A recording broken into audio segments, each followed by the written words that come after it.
الرحمة وما أرسلناك إلا رحمة للعالمين. صلى الإله وسلم على النبي المكرم. شجاعة النبي صلى الله عليه وسلم.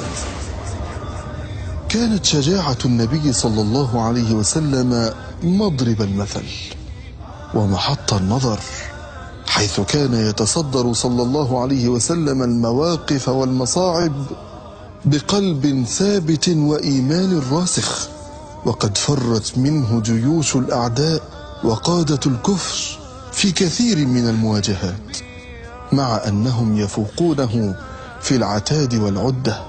وقد فزع الناس يوما من صوت أراعهم بإحدى نواحي المدينة فخرجوا باتجاهه، وبينما هم كذلك إذ أقبل عليهم النبي صلى الله عليه وسلم على فرس بدون سرج رافعا سيفه، وقد سبقهم إلى شرف المدينة يقول لهم: لن تراعوا لن تراعوا.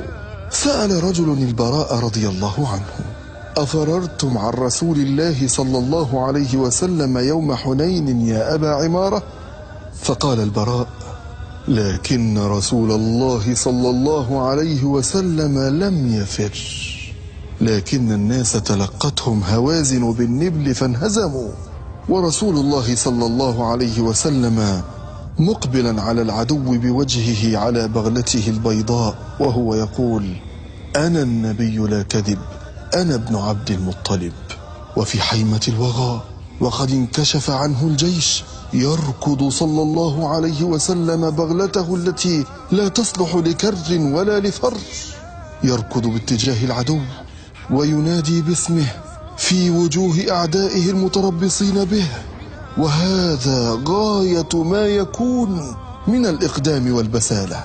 قال علي رضي الله عنه، وكان من أشجع الصحابة: كنا إذا اشتد البأس ولقي القوم اتقينا برسول الله صلى الله عليه وسلم، فما يكون أحد أقرب إلى العدو منه، فصلوات الله وسلامه عليه.